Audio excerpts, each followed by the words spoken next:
오케이. 그러면 또 이어서 살펴보겠습니다. 상의 드린 대로 이번 시간은 30분간 진행하겠습니다. 그리고서 우리는 이제 빅브레이크 같고요. 그래서 3시 30분부터 4시까지는 30분간 이제 빅브레이크가 예정되어 있고요.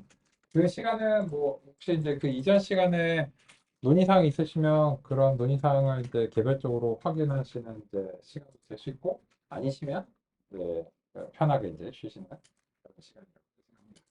그래서 지금 캡처를 잘 활용해 주셨는데요. 제가 이제 보니까 이제 확실히 그 좀 문제가 있기 때문에 문제가 있었지 않았나 생각하고요. 요 여기 주신 거 이거를 혹시 이상하다라고 하는 거 관련해서는 이 MCP 뉴런의 정의가 반영이 안 되신 것 같네요. 변경이. 그래서 그 플러스 B랑 0으로 바꿔주신 거에 한해서 B가 마이너스 값을 이제 효력이 그래서 이제 만약에 요 정의의 변화가 없으면 이제 B를 마이너스 0.2 대신에 그냥 0.2를 주시면 5월의 효과가 나요. 근데 이제 이렇게 이제 정의를 바꿔주시지 않았는 게 이제 현재 그래서 이제 문제가 되는 것으로 보이고요. 그런 이유 때문에 지금처럼 이제 캡처를 보내주시면 서로 이제 확인하고 이제 말씀드리기 용이합니다. 그래서 다시 한번 이제 확인 말씀드리면 이런 거죠. 이게 그 위쪽에서 우리가 아까 MCP 뉴런을 그 말씀드리긴 했지만 뭐 그 굉장히 긴 시간 동안 말씀을 들으셔야 되잖아요. 그래서 이제 좀 순간적으로 놓칠 수 있죠. 그래서 이제 요 플러스 B로 원래는 안 했었죠. 원래 이제 오리지널은 이제 이거였거든요. 이런 식으로. 근데 이제 아까 우리 공식을 정리하는 과정에서 요 B를 이제 0으로 만들고 싶었고, 그래서 여기를 이제 플러스 B로 이제 하고 싶었어요. 근데 이렇게 했는데, 좀 주의하실 점이 있는데, 예를 들어서 지금 어떤 그 편집을 수행하잖아요. 그러면 이 편집을 하게 되면 편집을 하고서 실행을 해주시면 이거 효과가 발생합니다. 근데 이게 편집을 했는데 실행이 안 됐다는 거는 이쪽에서 노트북에서 주황색으로 시각적으로 좀 보조를 해줍니다. 그래서 제가 뭔가 편집했는데 깜빡이신 것 같아요.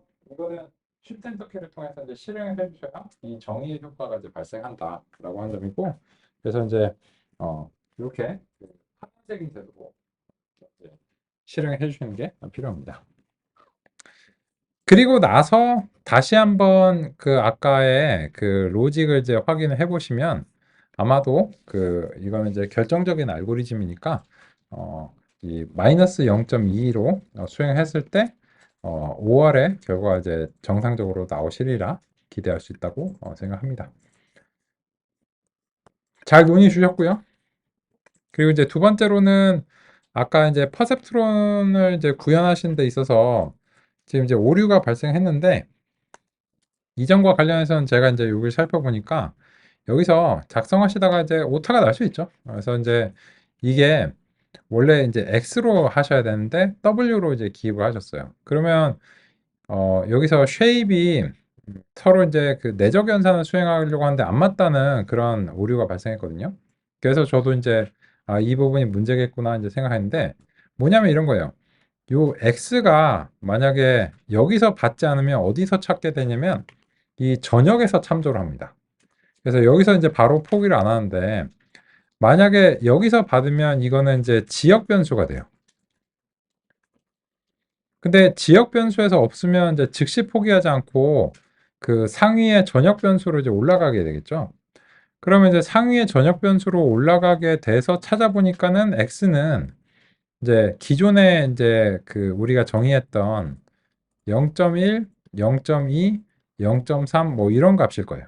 그래서 아마 이제 그 x가 3개인데 지금 현재 우리는 이제 w를 2개를 설정했잖아요. 그 진리표에 대응하기 위해서. 그래서 이제 문제가 생기신 것 같고 이런 문제는 보면은 자명한데 그 잘 안 보여요. 그래서 같이 해보는 거죠.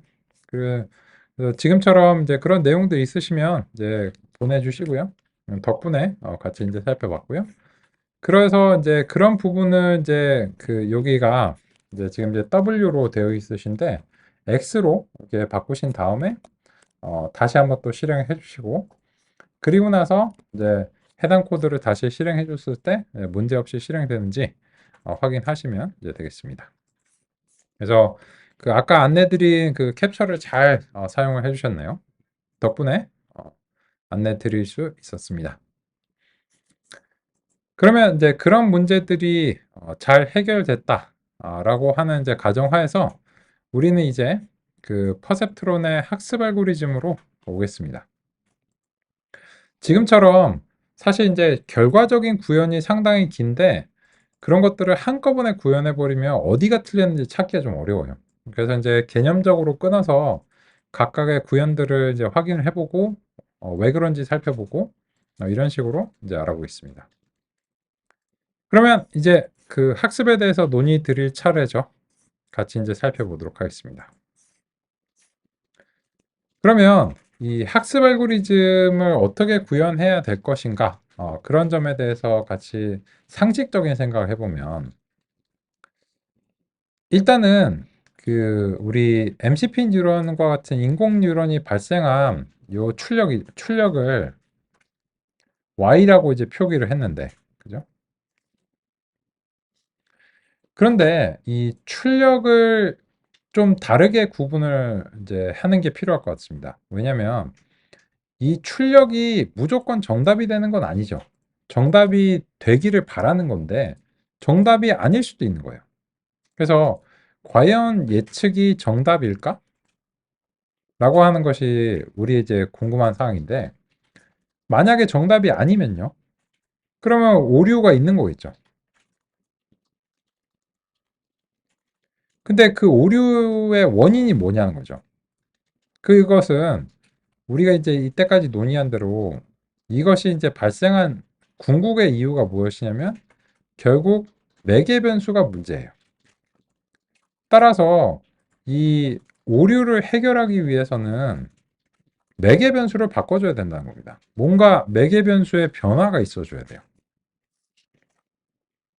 그래서 이런 매개 변수를 바꿔가면서 정답을 향해 가려고 하는 노력이 우리말로는 이제 시행착오라고 할 수 있고 그런 시행착오를 이제 수학적인 방법론으로 수행한다면 학습이 될 수도 있겠죠. 그런 측면에서 우리 학습 알고리즘을 살펴보려고 합니다. 이 내용은 교재에 없어요. 퍼셉트론의 출력은 1, -1 두 개의 이진 분류입니다. 그래서 다음과 같이 네 가지 경우가 있을 수 있습니다. 정답이 1일 때 예측을 1로 하면 정답을 맞추는 것이고 그래서 오류는 0입니다. 정답이 1일 때 예측을 -1로 하면 오류는 2로 0이 아닙니다. 나머지 두 가지 경우도 같은 방식입니다. 그래서 오류는 0 또는 +-2 총 3가지 경우가 있습니다. 오류가 없는 경우는 정답을 맞추니까 가중치가 바람직한 경우입니다. 오류가 0이 아니면 가중치를 조절해야 한다는 것을 의미합니다. 퍼셉트론의 학습 알고리즘은 오류에 따라 가중치와 편향, 즉 매개 변수를 갱신하며 정답에 근접해가는 방식입니다. 오류를 기반으로 학습률과 각 특징 크기를 반영해 특징별 가중치 갱신 값을 결정합니다. 먼저 갱신의 정도를 조절할 수 있는 학습률에 대해 살펴보겠습니다. 오류는 0 또는 +-2의 값입니다. 갱신을 할 때 절대값 이만큼씩은 너무 큰 변화일 수 있습니다. 갱신 간격이 너무 크면 정답을 사이에 두고 지나쳐 버릴 수 있습니다. 반대로 갱신의 간격이 너무 작으면 주어진 학습 횟수 이내에 정답에 도달하기 어려울 수 있습니다. 적절한 학습률이 설정되면 정답을 향해 점차 좁혀나갈 수 있습니다.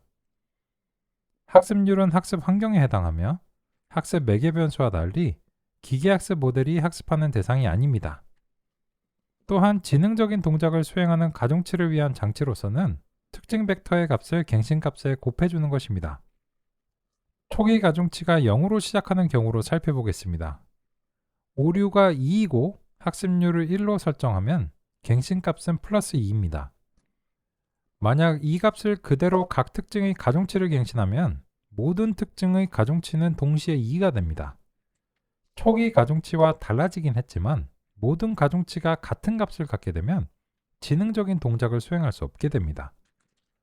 지능은 정보를 차등해서 처리하는 능력이라고 할 수 있는데, 모든 입력을 같은 값의 가중치로 처리하는 것은 사실상 입력에 어떤 의미도 부여하지 않는 것과 마찬가지입니다. 그래서 각 특징에 맞게 가중치를 갱신하는 방법으로서 퍼셉트론은 갱신값의 각 특징값을 곱하는 방식을 사용합니다. 이렇게 하면 특성값에 따라 각 가중치도 다르게 갱신됩니다. 각 특성에 따라 가중치가 적절하게 달라져야 하기 때문에 이렇게 곱하는 것이 의미적으로 바람직하다고 평가할 수 있습니다. 퍼셉트론이 MCP 뉴런을 학습하는 방식을 최초로 제시했는데, 이런 방식이 유일하거나 최고의 방식이라고 할 수는 없습니다. 퍼셉트론이 제시된 이후 여러 발전이 뒤따르게 됩니다.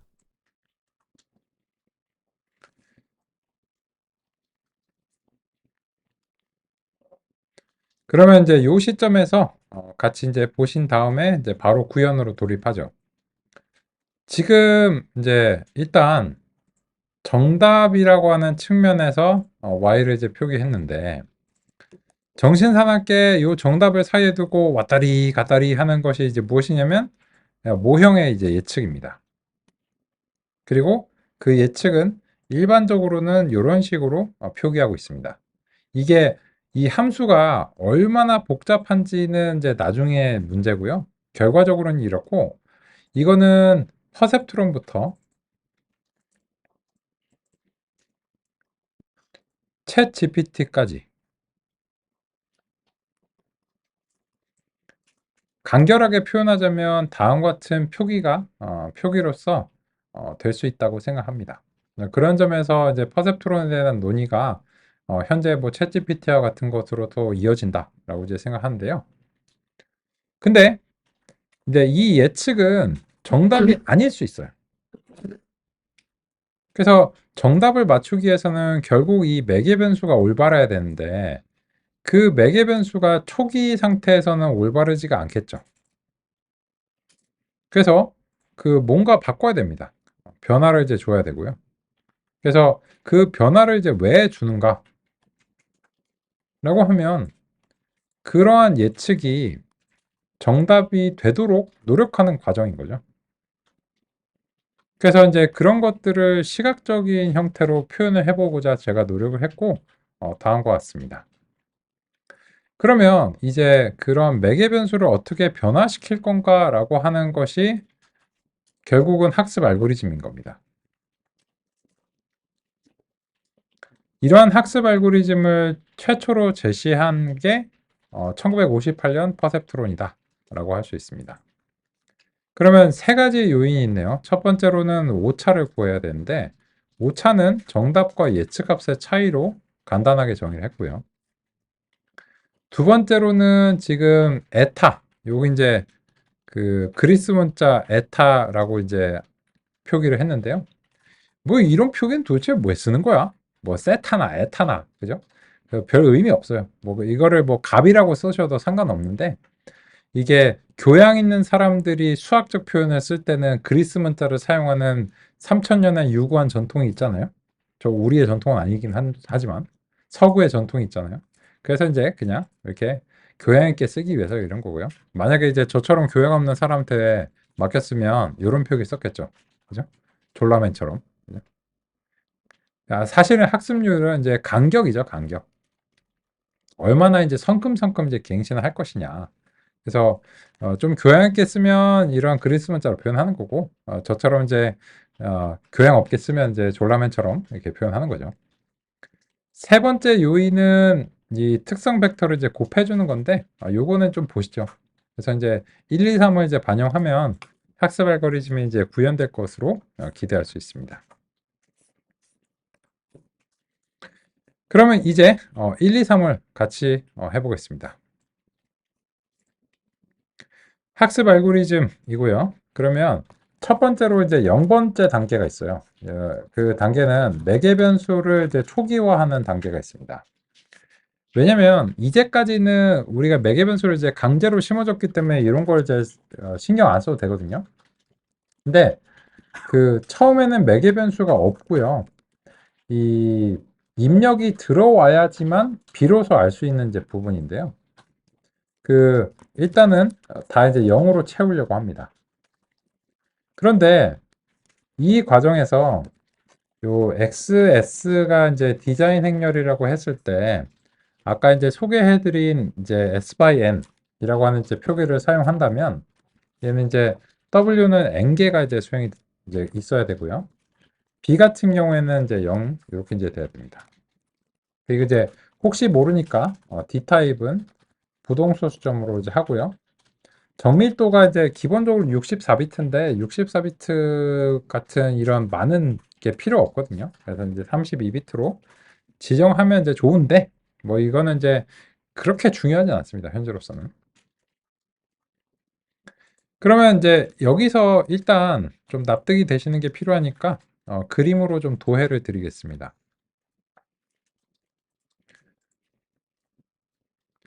지금 우리가 이제 XS라고 이제 표기하는 것은 아까 이제 논의 드린 대로 어떤 임의의 입력 벡터를 이제 xi라고 했을 때 맨 처음 표본은 x 1번이고 맨 마지막은 이제 xs인 겁니다. 그런데 요 각각은 x1부터 xn까지 이런 식으로 임의의 n개가 들어올 수 있다고 가정하겠습니다.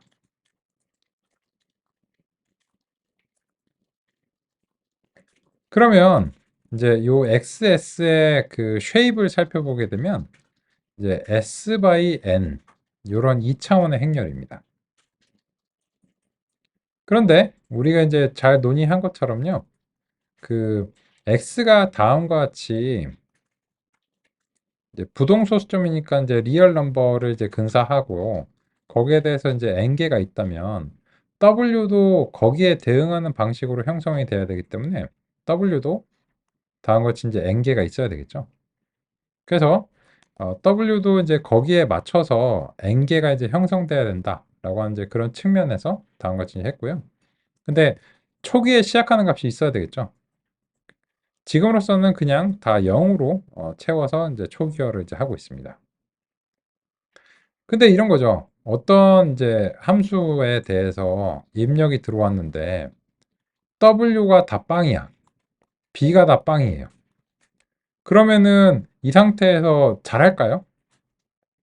어떤 거는 이 빵이 맞을 수도 있겠죠. 근데 대부분의 경우에는 이런 그 초기화된 가중치가 정답일 확률은 높지 않겠죠. 그죠? 따라서 이런 상태로 시작은 하지만 얘네들에 대해서 뭔가 갱신이 이루어져야 되는 그런 이제 부분이 있고요. 이 갱신이 이루어지게 되면서 정답을 발생하는지가 현재 우리의 관심사입니다.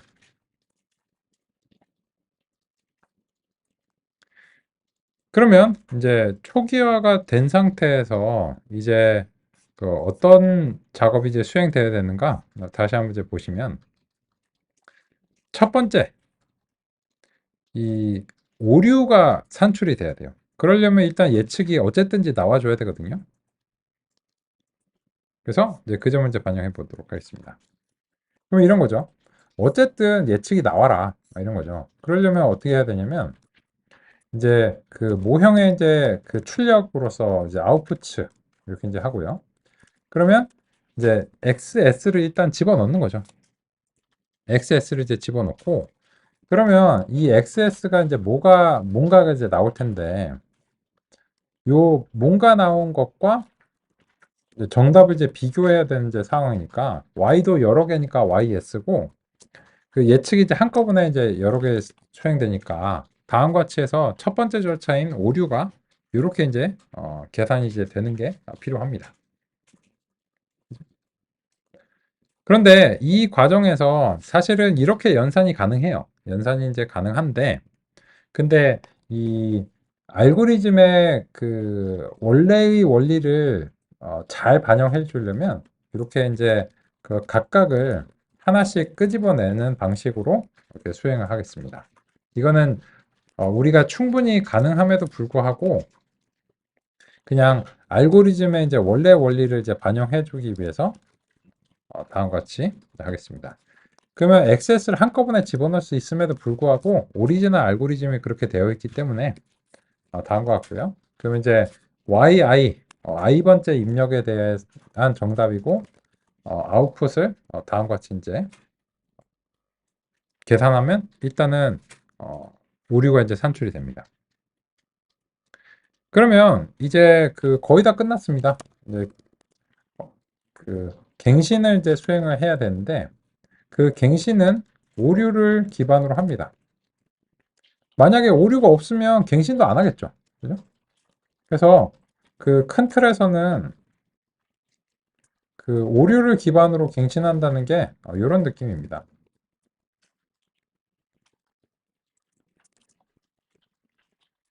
이게 이제 큰 틀입니다.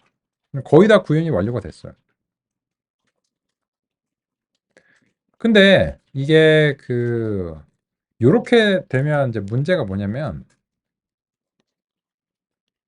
지금 정답이 이제 1과 마이너스 1 둘 중에 하나이고 당연히 그 모형의 출력도 1과 마이너스 1 둘 중에 하나로 나오는데 그러면 이제 오류라고 하는 것의 가능성을 이제 생각을 해보면 얘는 둘이 일치하면 빵이겠죠. 근데 일치 안 하면 플러스 2이거나 마이너스 2이거나 셋 중에 하나죠. 근데 이게 그 W가 지금 이제 0으로 이렇게 되어 있는데 오류가 이제 발생하면 이 오류만큼 갱신하면 이제 0 상태에서 몽땅 다 2가 되거나 혹은 마이너스 2가 되거나 뭐 이런 식으로 이제 되겠죠. 근데 이런 갱신이 너무 이제 그 클 수 있고 또 두 번째로는 이게 전체적으로 다 동시에 같은 값으로 갱신이 되는 게 문제예요. 그래서 대체적으로 이런 동작이 이제 바람직하지 않은데 그래서 첫 번째로는 이 학습의 설정 중에 하나로서 학습률을 이제 제시를 하고요. 이 학습률을 만약에 설정하지 않으면 그냥 그 곱하기니까 1.0 하는 것과 마찬가지겠죠. 그래서 이 갱신을 할 때 우리가 학습률을 이제 필요에 따라서 조정할 수 있도록 이 오류의 학습률을 이제 곱해줍니다. 그리고 나서 이제 마지막으로는 이제 이 갱신을 수행할 때 그 x를 이제 곱해주는데요.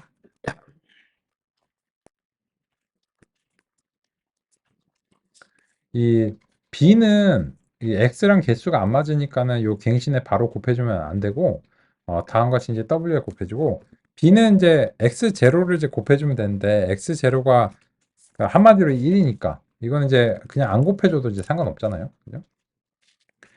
그러면 여기까지 하시면 결과적으로 그 방금 전에 학습 알고리즘을 구현하신 겁니다.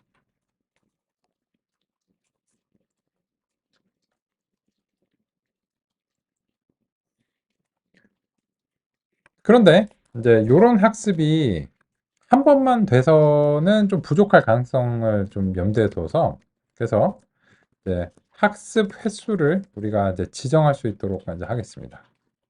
그래서 전체적으로 이제 우리가 지정된 학습 횟수를 이제 반복하려고 하고요. 그걸 이제 에폭이라고 이제 부르겠습니다. 이건 이제 그 등장하는 이제 용어니까 그 에폭을 우리가 지정한 이제 학습 횟수만큼 다음과 같이 수행하도록 하고요. 그러면 전체적으로 이 후문을 안쪽으로 이렇게 좀 밀어주면 됩니다. 그러면 끝입니다. 이게 이제 학습 알고리즘의 구현입니다.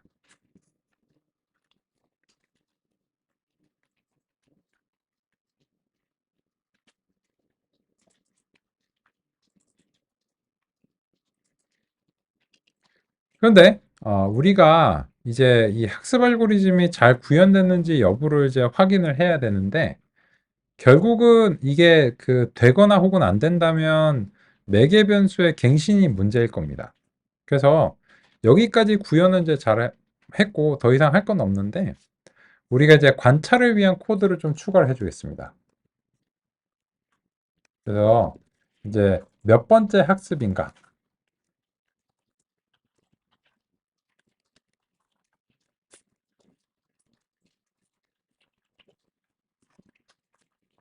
그 학습 상황에서 현재 설정된 W는 얼마이고 B는 얼마인가 이런 점들을 이제 관찰을 하면 이게 이렇게 변화하다가 학습이 돼버렸구나 이런 식의 어떤 느낌을 볼 수 있을 것 같고요.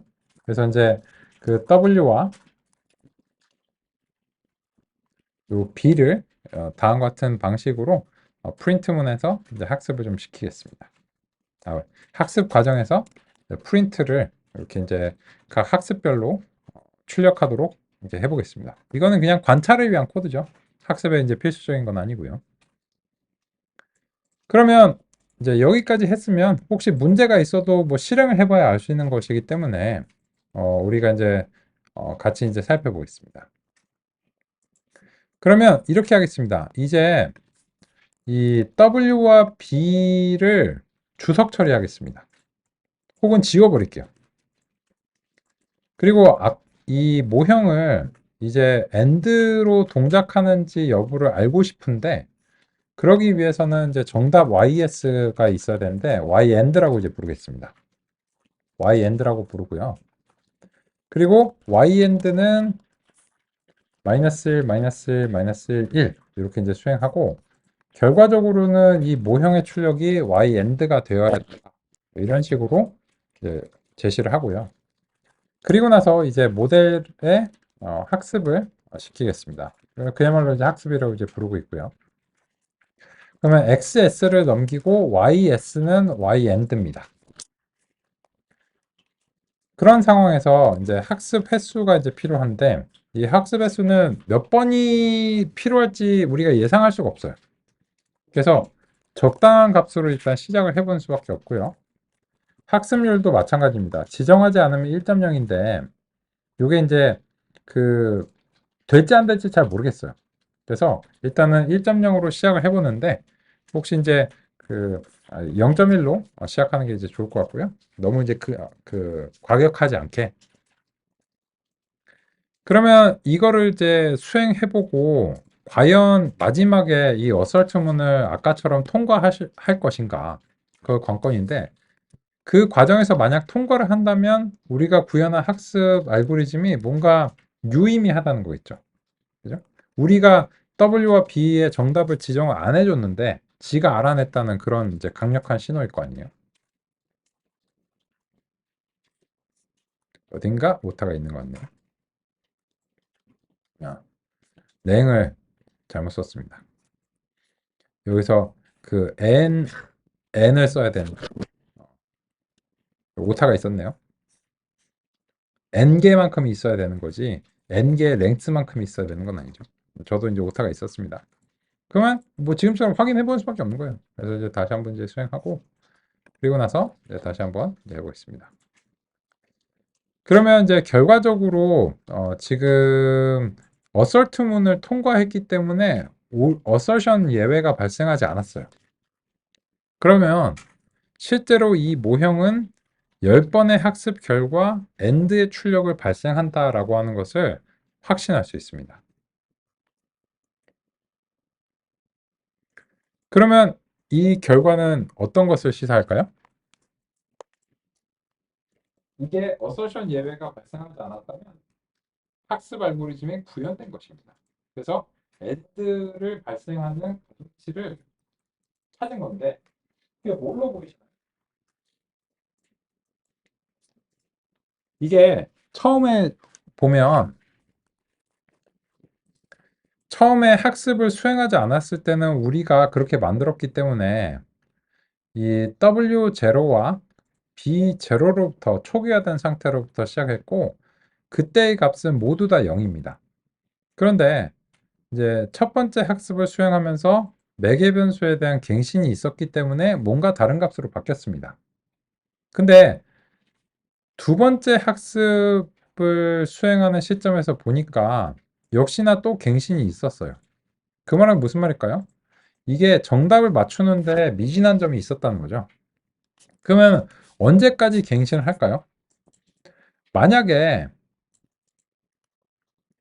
이 매개 변수의 갱신의 공식을 보면 오류를 기반으로 하고 있거든요. 근데 오류가 빵이 되면 갱신이 빵이에요. 따라서 더 이상 갱신되지 않는 시점은 학습에 이제 성공한 것인데, 그 시점이 제가 보기에는 여섯 번 학습을 수행한 이후 시점입니다. 그래서 요 시점 이후로부터는 매개 변수가 더 이상 갱신이 안 되는 것으로 보입니다. 그러면 이런 경우에는 매개 변수가 더 이상 갱신이 안 되니까 그냥 오류가 없는 거죠. 오류가 없으니까 그 이후로 학습은 사실상 이제 필요하지 않은 것이다. 이렇게 우리가 이제 결론 낼 수 있습니다. 그러므로 인해서 우리가 심어주지 않은 가중침에도 불구하고 자기가 데이터를 기반으로 적절한 매개 변수를 스스로 학습했다고 주장할 수 있는 그런 상태에 도달했습니다. 오케이. 안내드린 대로 우리는 빅브레이크 갖겠습니다. 4시에 다시 시작하겠습니다.